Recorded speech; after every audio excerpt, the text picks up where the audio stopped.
Hello YouTube and hello viewers, and welcome back to a lesson in our 2D side scroller for Unreal Engine 4. We have officially reached lesson number 20, a very long journey. It's been very long, but you guys keep me going with your comments and the amount of subscribers I'm getting, and the feedback is really good. So these will keep going until I think there is no more we can talk about in regards to 2D side scrollers, but we will eventually get there. So we pretty much getting to the point of where our prototyping phase is coming near to an end. We just got a few more things we need to complete. For example, this session we're going to learn how to put a sprite character in, so we don't stick with the original character that we've got, because there's no point of sticking with that character. We need to obviously bring our own one in. There's no need for what we've got, and I imagine you guys want to learn how to bring your own characters in into your games and etc. So these next two sessions, so it's going to be split into two parts. We'll show you how to add your sprite characters into Unreal and get them animated and working correctly with key presses and shoot styles and etc. like that. We'll show you everything you need to know in regards to using your characters inside Unreal.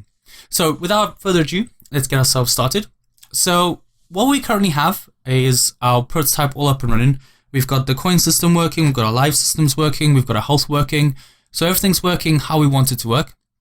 And the only things that we are missing, as I said in the beginning, is that we're missing just our sprites, adding our sprite character in, and also shooting animation. I know some of you have asked for melee attacks. I can show you how to do that too. That's not too difficult. It's actually a lot more easy to do that than to do shoot animation, believe it or not. It is a lot more different. And a lot of you are also asking for things for like leaderboards and saving load, and we can do all that. I'll show you how to make checkpoints and stuff like that if that's something you want to look at. Okay, so let's get straight into it. So what you need to do is inside your sprites folder, you should have a folder called animation. Okay, what we're going to do is inside that animation folder, we're going to create a new one. And we're going to call this character. Okay, very important. Oops, I spelled that wrong. Character. Okay. And because all animations that our character is going to have are going to be flipbooks, so we're going to keep them in the animation category. It just makes our life a little bit more easier, and we can use it how we like to use it. And what I've got for you is I did a bit of tinkering on the interweb, trying to find some sprites that we can use for our tutorial for this session. And I came across this here. Okay, it's very basic character sheet. It has been done by someone else, so I haven't really. If anyone's got any issues with me using this, please let me know in the description or comment or whatever. That's fine, and I'll change the video. That's okay. But it's got all the animations that we're gonna use for our game. So what we're currently making, where we've got things like idles, walking, jumping. We've got lifting by the looks of it here. Some shooting animation there, sliding. We might use this as a melee attack style, etc. So there are a few things that we can pull from this for this tutorial. So all you need to do is really save the image, which I have already done, which is down here. And we're going to drag that into our content browser. As simple as that. And our next step, as always, is to turn this into a paper 2D, which removes all that background and makes it transparent for us. And then what we do all the time with all our sprites is then we extract that sheet. So we're going to extract all our sprites. And the auto's done quite a good job that it's actually pulled each one out. It's pulled that for some strange reason, but we can delete that. That's not an issue. We'll delete that later. Okay, so let's extract those sprites, and it's going to pull every single sprite. These were the two dodgy ones, so we can actually delete those out. Okay, so we just delete that. So it's pulled all the sprites that we're going to require for our game itself, or for the prototype. Let's see what it will look like when we put all the animations into the game itself. But what you need to do is we need to start thinking smart.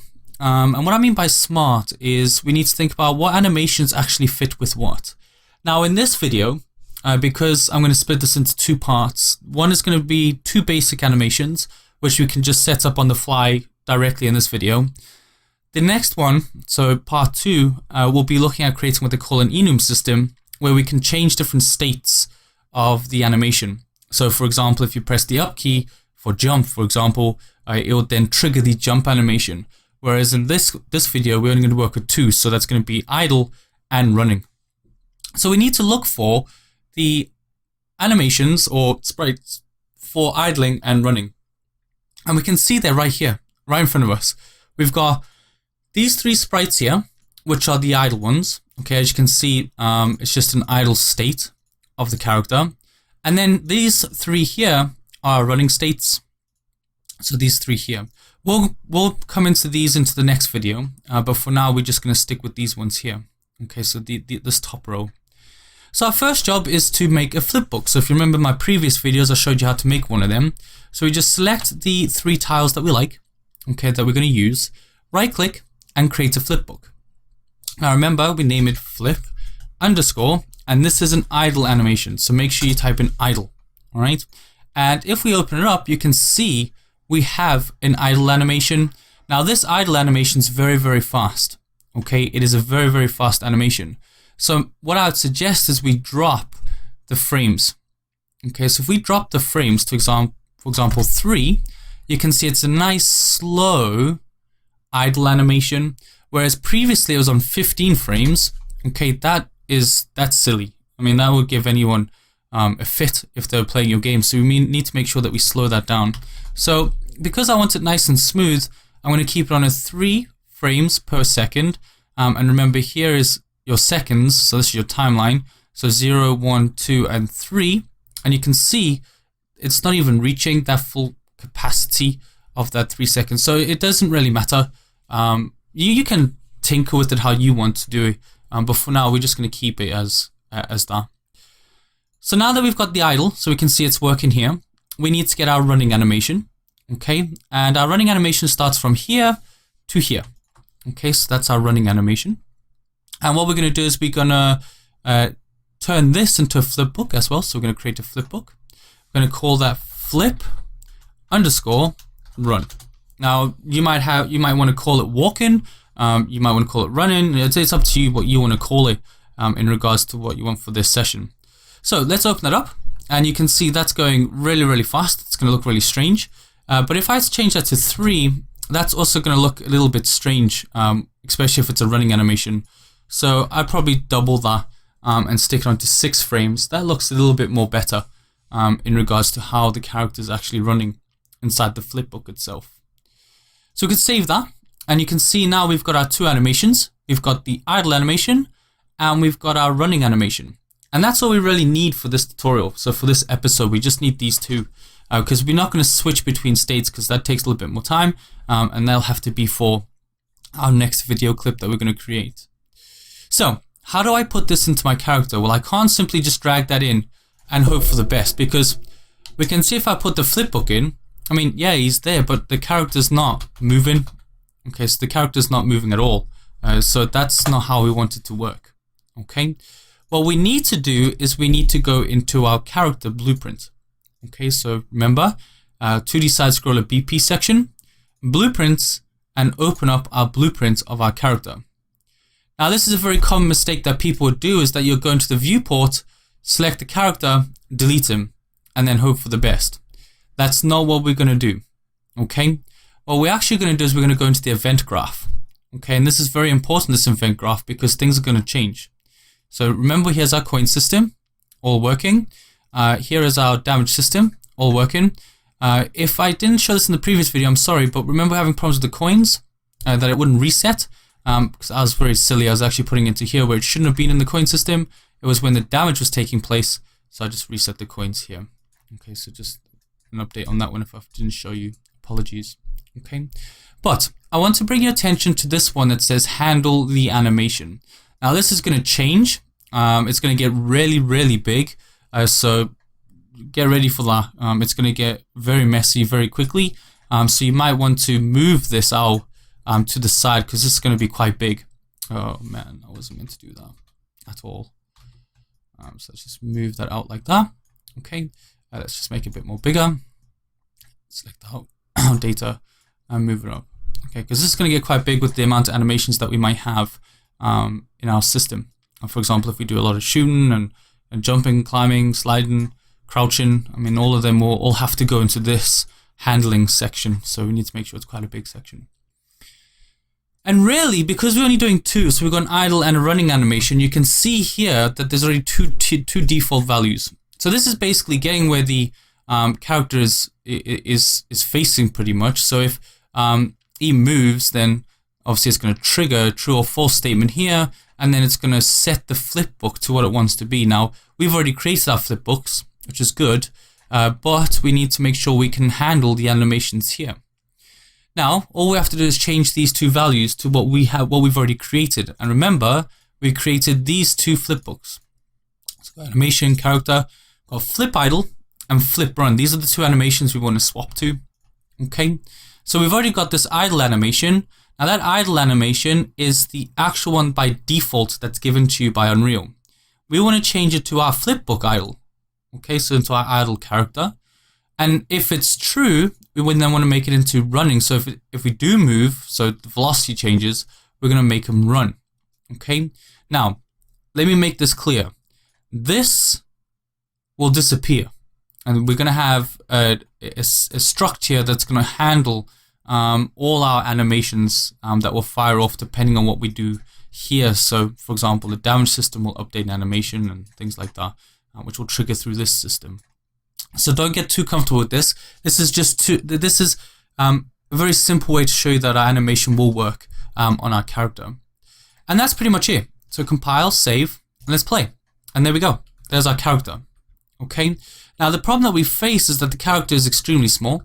Okay.